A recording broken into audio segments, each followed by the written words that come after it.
Voilà, et du FIFA, on continue d'en parler avec le président du jury, Emmanuel Casarero Yorana. Yorana. Merci d'avoir accepté notre invitation de ce soir. Alors, quel est votre regard sur la sélection cette année?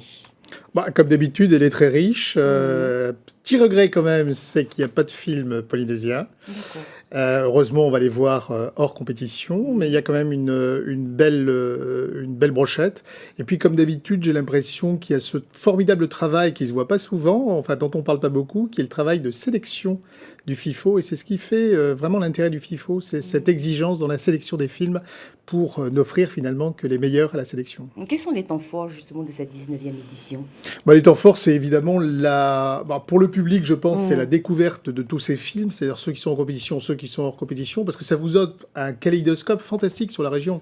C'est pas pour rien d'ailleurs qu'on vient de Paris, qu'on vient de Nouméa, qu'on vient de beaucoup d'endroits pour venir au FIFO, parce que c'est vraiment une pulsation, c'est un rendez-vous unique qui permet d'avoir une sorte de concentré de cette formidable mosaïque culturelle qu'est l'Océanie. Pour en revenir à la réalisation polynésienne, quelle est sa place face aux moyens de production considérables de grands pays comme l'Australie ou la Nouvelle-Zélande? La Calédonie, comme Tahiti, comme Wallis, on a tendance à être submergé par la qualité, les moyens, les formations, etc.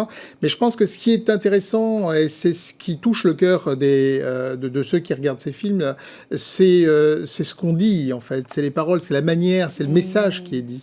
Et quelquefois, même si les moyens ou la technique n'est pas identique, c'est malgré tout, je pense que c'est comme ça que ces films peuvent toucher, c'est la sincérité du propos qui est véhiculé. Quel est l'impact de la crise sanitaire sur le festival ou bien la production audiovisuelle? Elle est assez importante puisque le festival l'année dernière a été complètement dématérialisé. Il est en partie dématérialisé puisqu'on sur 7 jurys, il y en a 2 qui vont être en visio. Ce qui est pas simple parce qu'en fait, ce qui est intéressant dans le jury du FIFO aussi, c'est que vous constituez une sorte d'équipe et c'est cet agrégat, ce rassemblement de gens au parcours très divers qui fait la richesse finalement d'un jury. Donc oui, un impact et coup de chapeau quand même aux organisateurs et à la Polynésie de continuer à porter haut et fort la parole et les films du Pacifique. C'est votre 4e participation en tant que membre du jury, avec cette fois-ci la présidence. Vous êtes le premier Océanien à relever ce défi. Qu'est-ce que ça signifie pour vous? Je l'avais pas mesuré, on m'a appris ça ce matin, et du coup, et je suis d'ailleurs dans un jury à dominante océanienne, parce que je crois que tous les autres membres, qui sont d'ailleurs toutes des femmes, sont toutes océaniennes, donc c'est aussi une première, j'ai l'impression. Alors c'est intéressant parce que c'est une manière de se voir entre nous. Je trouve pas inintéressant non plus qu'à d'autres moments, il puisse y avoir des regards extérieurs qui viennent aussi compliquer peut-être le regard qui pourrait être complaisant parfois qu'on a sur nous-mêmes. Mais en tout cas là, je pense qu'on a une belle brochette de personnalités. Alors Emmanuel, vous êtes aussi ancien conservateur en Nouvelle-Calédonie et l'année dernière, vous avez été nommé président du musée du quai Branly. Ce poste vous permet-il de valoriser davantage l'art océanien ou de faire des ponts avec l'outre-mer?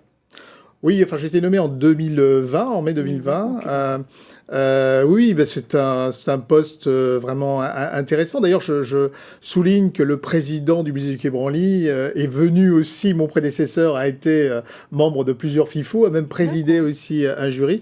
Donc c'est important pour un musée comme le nôtre qui met en valeur les cultures des 4 continents, Asie, Afrique, Amérique, Océanie, d'être présent aussi sur un festival comme le FIFO, parce que c'est une manière aussi de rappeler aux visiteurs, aux gens qui viennent dans les musées où il y a essentiellement des objets, de rappeler que ce qui est important dans une culture, c'est la parole, c'est la langue, c'est les idées, c'est la danse, la musique, c'est toute cette partie immatérielle de la culture qui est, surtout en Océanie, mais c'est pas le seul continent, qui est le fondement des cultures et de la diversité culturelle océanienne.